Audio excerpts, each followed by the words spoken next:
My name is Clara, and I am 32 years old. For most of my life, I have lived in the gentle shadow of the Cascade Mountains, in a city called Riverbend, where the air smells of damp earth and pine even in the heart of downtown. It's a place of quiet ambition, where people build lives like they tend gardens, with patience, care, and a deep respect for the changing seasons. My own life, I thought, was a reflection of this ethos. I built my career with diligence, I nurtured my relationships with sincerity, and I was, by all accounts, content. But the foundations of a family are often laid in soil far more complex than one can see from the surface, and I was about to discover the intricate, tangled root system that lay beneath my own. The story of my family's great unraveling and slow reconstruction begins, as so many stories do, with love and money. But it was also a story about perception, about the roles we are assigned, the narratives we accept, and the courage it takes to write a new chapter. Growing up, my sister Amelia and I were planets in the same solar system, orbiting our parents, but in vastly different trajectories.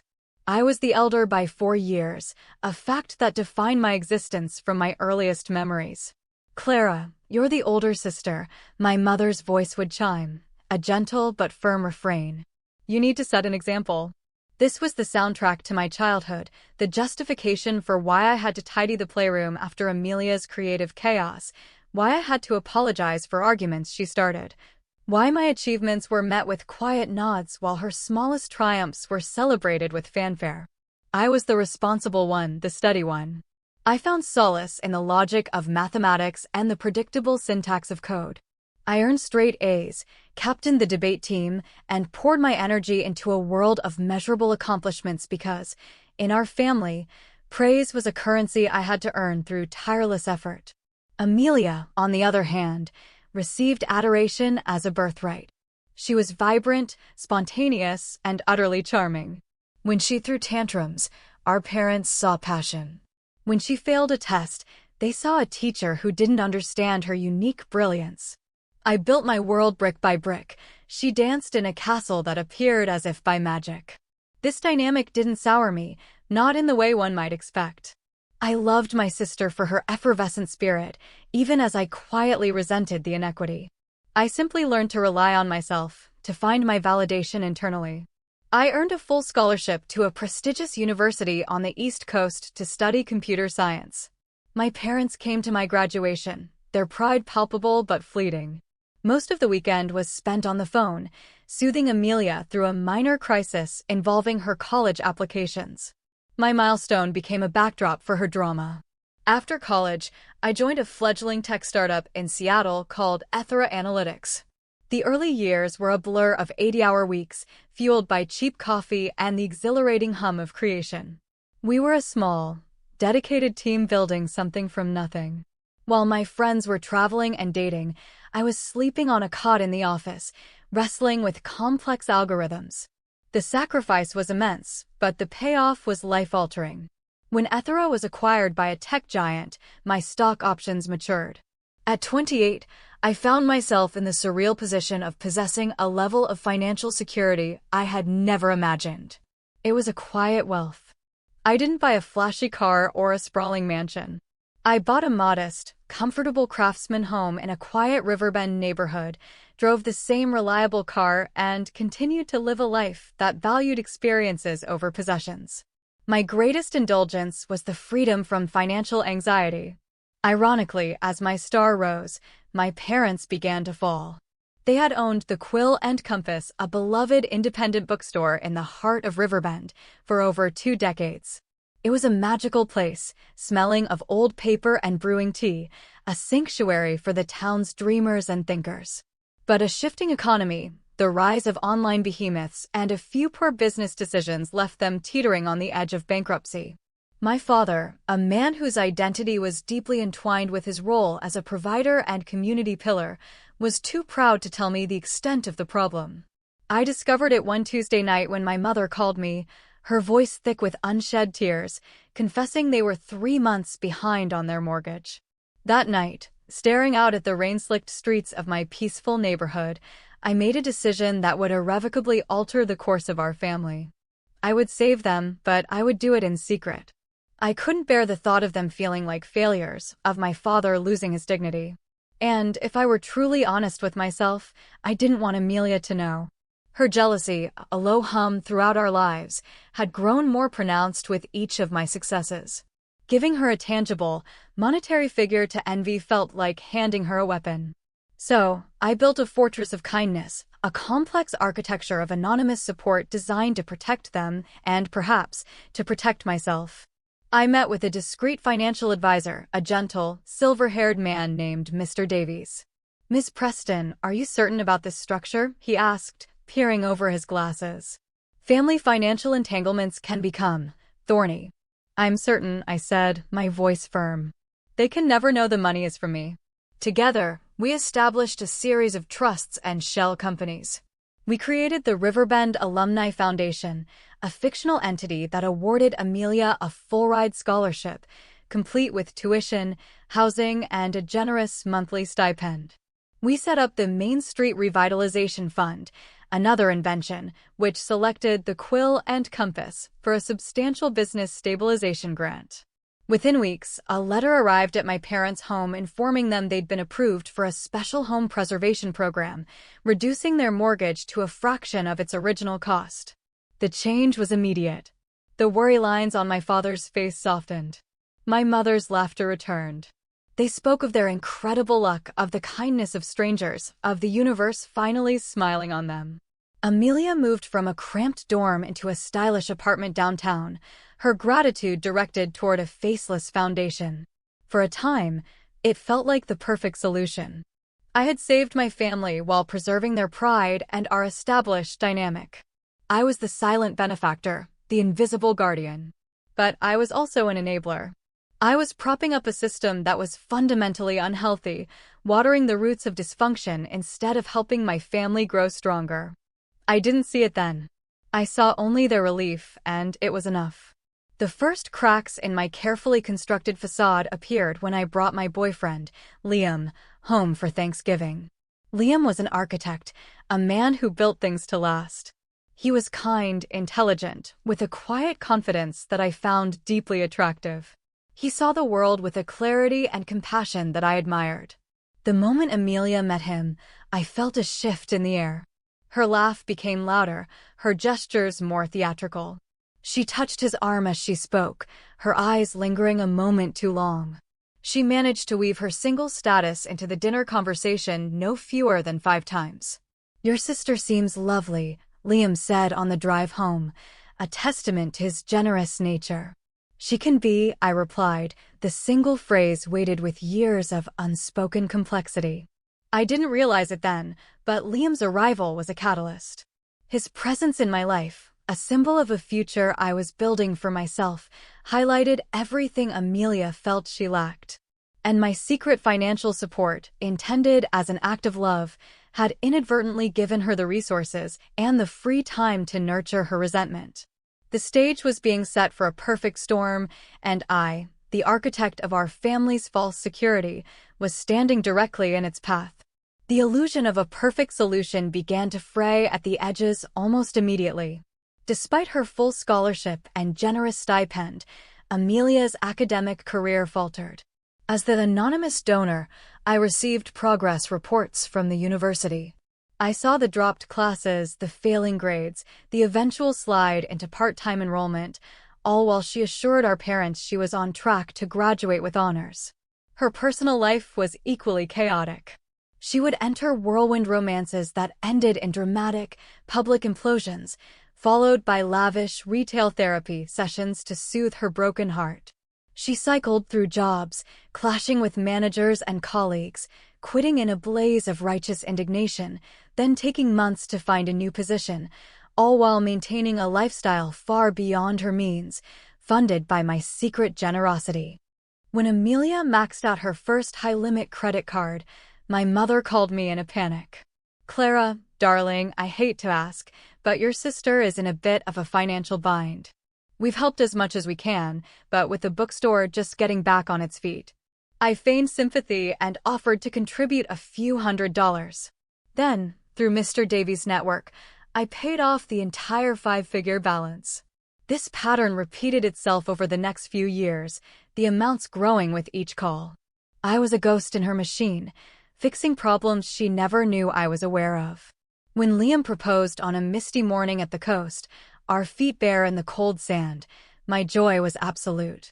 We began planning a wedding for the following spring, not an extravagant affair, but something beautiful and personal, a reflection of us. We chose a lovely old winery in the valley, with rolling hills and ancient oak trees. My parents, buoyed by their renewed financial stability, insisted on contributing. I arranged for them to receive an unexpected insurance settlement from a long-forgotten policy, allowing them to write the checks with my money while preserving their pride. As the wedding day approached, Amelia's behavior grew increasingly erratic. As my maid of honor, her sabotage was subtle at first, cloaked in plausible deniability. Appointments were accidentally missed. A crucial contract from the caterer was lost in her email. I arrived at the florist for our main consultation to find my appointment had been moved to the following week. "Oh my gosh, Clara, I am so sorry," she'd said, her eyes wide with feigned horror.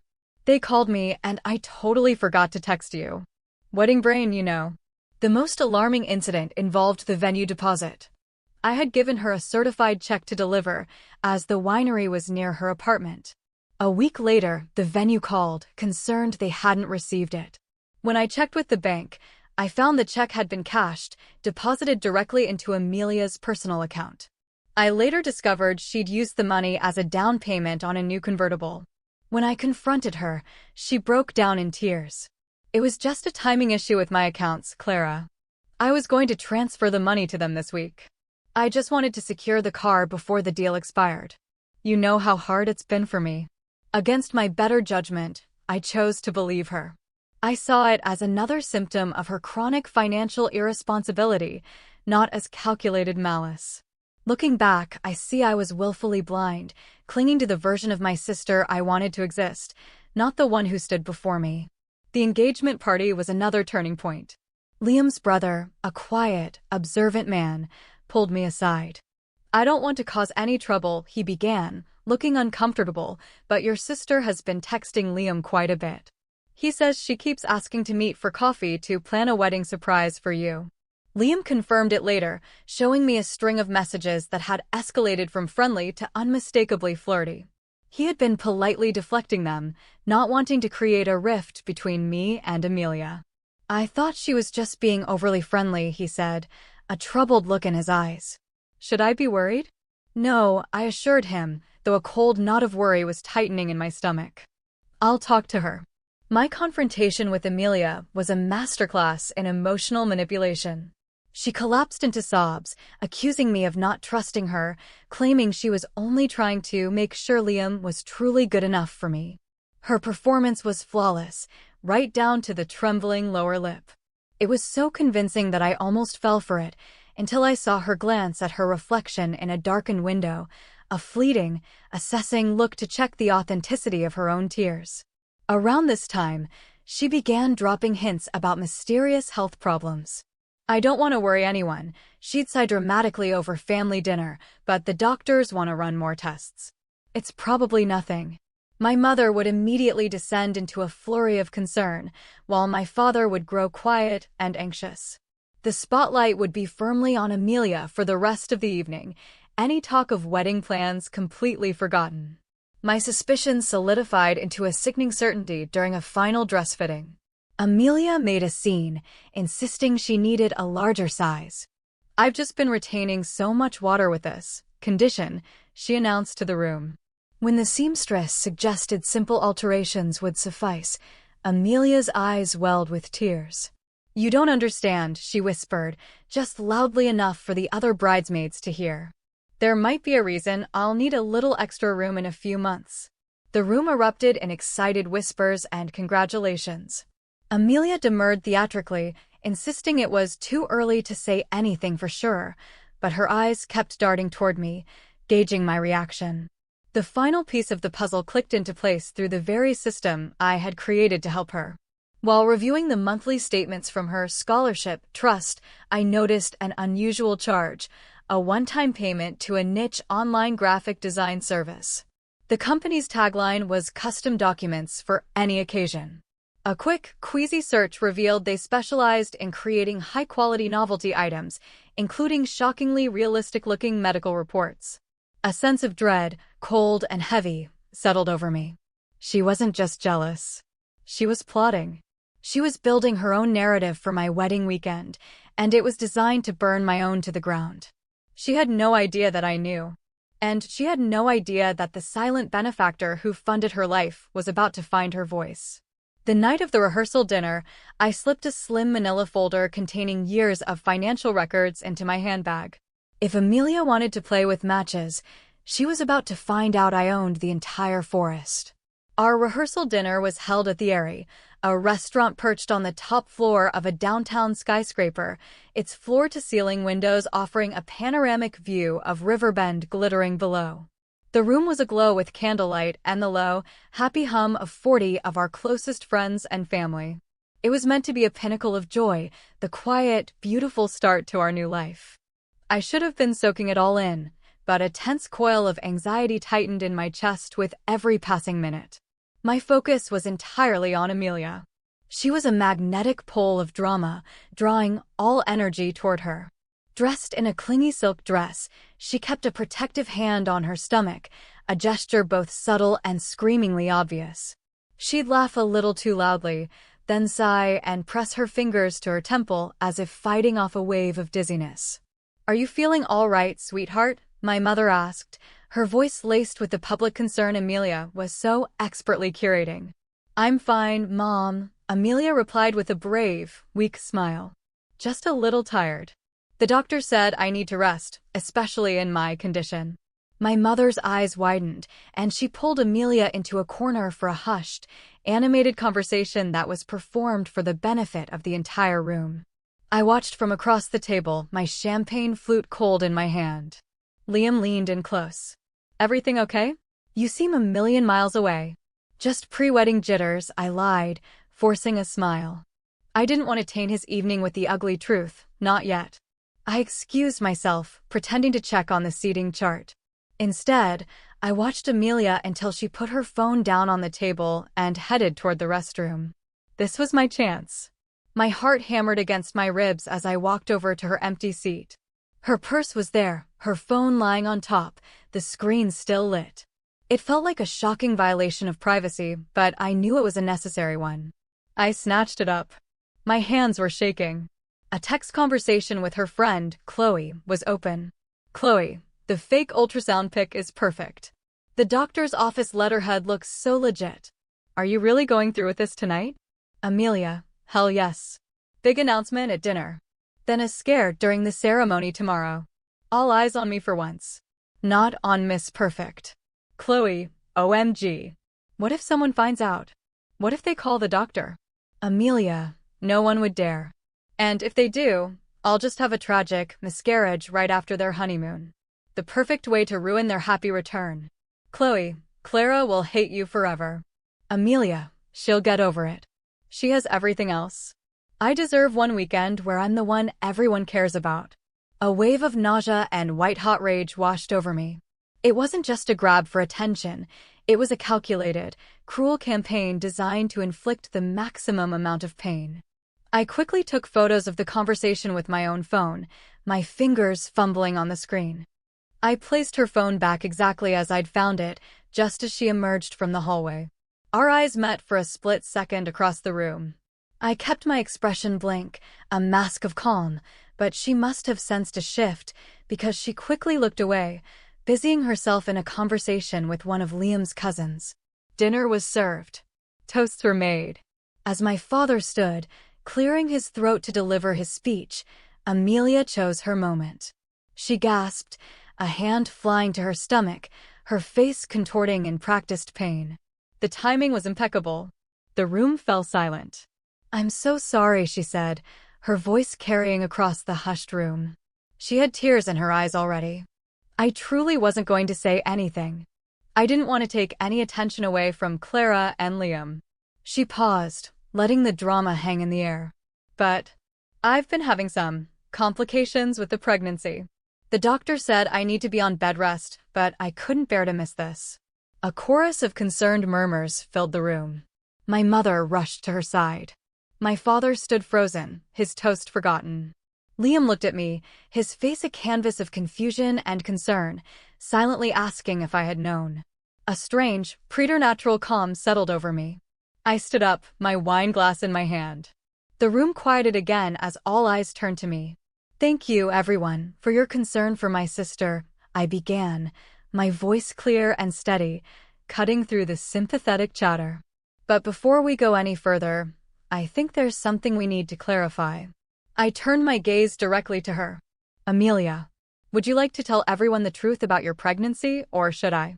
Amelia's face went pale, but she recovered with startling speed, her expression hardening into one of indignation. "Clara, I know you're upset about the timing, but this isn't about you for once." "You're right," I said, my voice dangerously soft. "It's not about me. It's about you, lying to every single person in this room. There is no pregnancy, is there, Amelia?" Gasps rippled around the table. "How dare you?" she spat, her voice rising. "Why would I ever lie about something so sacred?" "To ruin my wedding," I replied flatly. I held up my phone, displaying the screenshot of her text conversation with Chloe. "According to this, the fake doctor's report was a very nice touch, by the way. Very convincing letterhead." Her face contorted with fury, which then melted into a smug, defiant smirk. "So you went through my phone. That's a new low, even for you, Clara. Always the perfect, controlling older sister. At least I don't pretend to be something I'm not.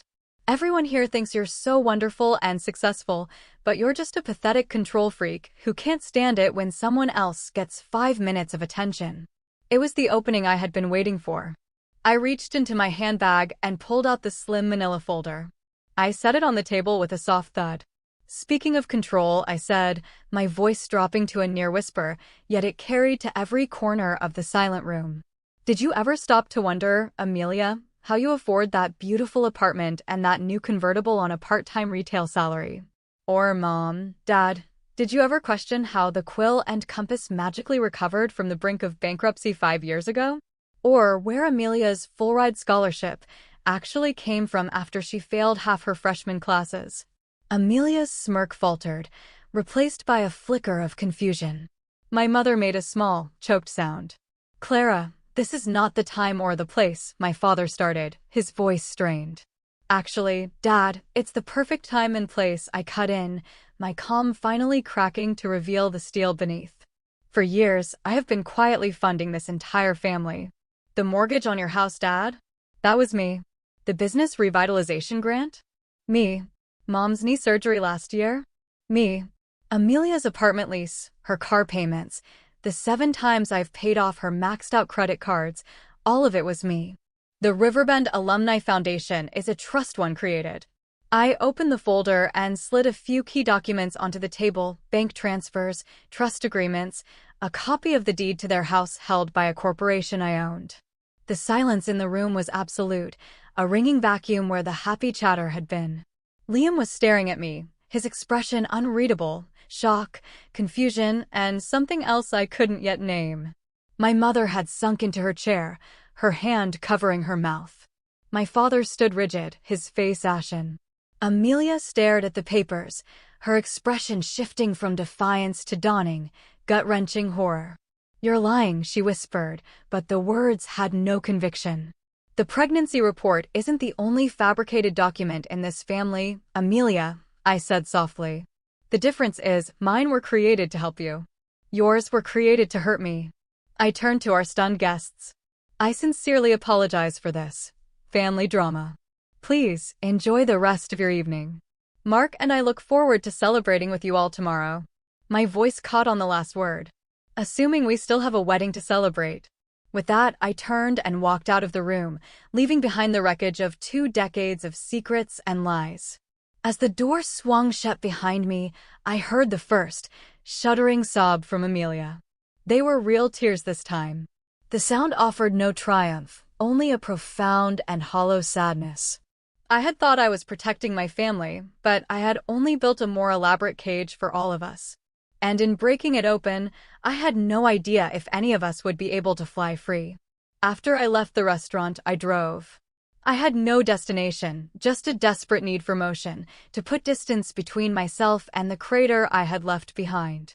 My phone buzzed incessantly, my mother, my father, concerned friends. I ignored them all. Finally, a simple text from Liam cut through the noise. "I'm at your place. Whenever you're ready to talk. No pressure. I love you." His words were an anchor in my storm of emotion. I drove home and found him on the porch swing, 2 glasses of wine waiting on the small table between them. He didn't bombard me with questions. He just wrapped his arm around me as I sat down, and we watched the city lights flicker in the distance. "I should have told you," I finally whispered into the quiet. "About the money. All of it." "Yes," he said, his voice gentle but honest. "You should have. But I think I understand why you didn't." My head snapped up. "You do." "Clara," he said, turning to face me. "I've watched your family dynamic for 2 years. You're the fixer, the responsible one who never gets the same warmth or praise as your sister. You found a way to take care of them without having to endure the awkwardness or the shift in power. It wasn't a perfect solution, but it came from a place of complicated love." His understanding, so devoid of judgment, was the key that unlocked the floodgates. I cried then, for the years of carrying a secret burden, for the sister I loved and loathed, for the family I had tried so hard to hold together. "What happens now?" I asked when the tears subsided. "That depends," he said softly. "Do you still want to marry me tomorrow?" A watery laugh escaped me. "That's the only thing I'm sure of right now." He smiled, squeezing my hand. "Then we'll figure out the rest of it. Together." Our peace was shattered by my phone ringing again. My father. I finally answered. "We need to talk," he said, his voice heavy and grave. "Now." "We're all at the house." The living room of my parents' home, the house I secretly owned, felt suffocating. My mother sat stiffly on the sofa, her eyes red and swollen. My father paced in front of the cold fireplace. Amelia was curled in an armchair, looking smaller and more fragile than I had ever seen her. "Explain," my father commanded the moment I walked in. "Everything. From the beginning." And so I did. I told them about the acquisition of Ethera, the quiet fortune I had amassed, and my discovery of their impending financial ruin. I laid out the whole elaborate architecture of my secret support. "But why the deception, Clara?" my mother asked, her voice breaking. "Why didn't you just tell us? Would you have taken it?" I countered, my own voice sharp with years of pent-up hurt. Or would it have just changed the dynamic? Would I have become the family bank, expected to fund every whim, while still being told to be more like Amelia? You praised her for her independence, living in an apartment I was paying for, while you questioned why I always worked so hard. Don't you see the irony? A deep, uncomfortable silence filled the room. It was Amelia who broke it.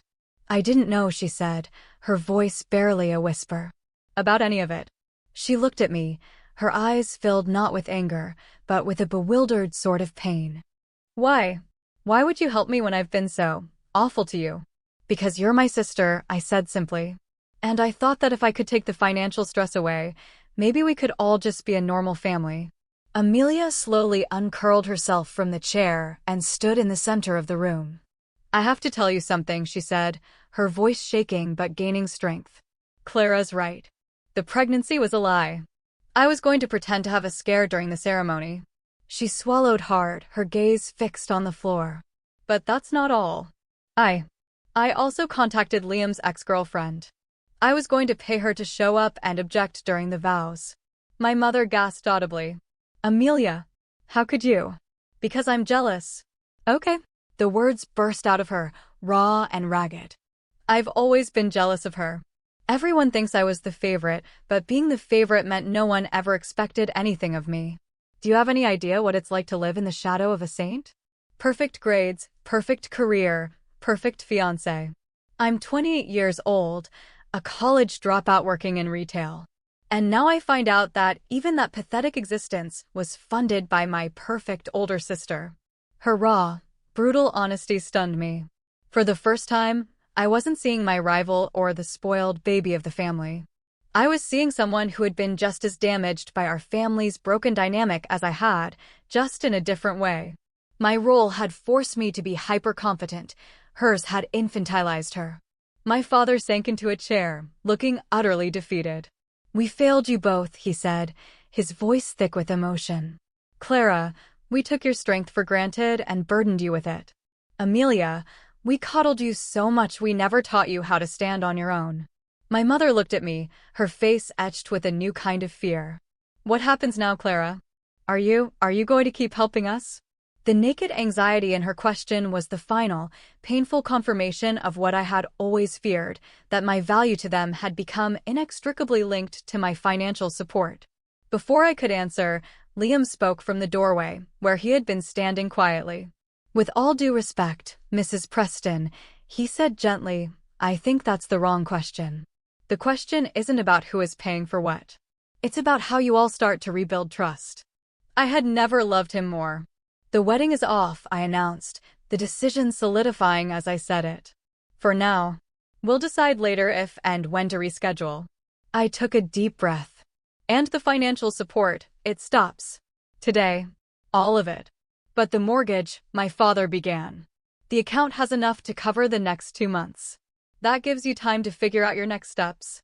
"Amelia, your lease is paid through the end of next month. You can't just cut us off," my mother protested. "I can. And I am," I said, my voice firm but not unkind. "Not to punish you, but because this arrangement is not healthy for any of us. I've been enabling a dependency that has kept us all from growing." My pronouncement was met with a stunned, terrified silence. It was Amelia who spoke first, her voice quiet but clear. "She's right. This isn't normal. It's time I learned to stand on my own 2 feet." In the days that followed, our world shifted on its axis. We began the slow, painful work of dismantling the old structures to see what, if anything, could be rebuilt. I started therapy to unpack my own role in the dysfunction. Mark suggested we postpone, not cancel, the wedding, giving us all space to heal. He said something that stuck with me. "You've all been living out a script written for you in childhood," he'd said. "The responsible one, the favorite, the proud parents. Maybe it's time everyone tried writing their own lines." And so, with that thought, I began the terrifying and liberating process of discovering who I was without my designated role, not the secret benefactor, not the silent fixer, but simply Clara, a woman trying to find her way back to her family. And to herself. 6 months later, I stood in the small, sun-drenched dressing room of a seaside inn, smoothing the lines of a simple ivory dress. Liam and I had decided to go forward with our wedding, but it was a world away from our original plans. Instead of 200 guests, there were 30. Instead of a grand winery, we chose a rugged stretch of the Oregon coast. The changes in our family over those 6 months had been seismic. My parents sold the large house they could no longer afford and moved into a small, charming condo in town. My father, humbled but not broken, took a part-time job at the local library, surrounded by the books he loved.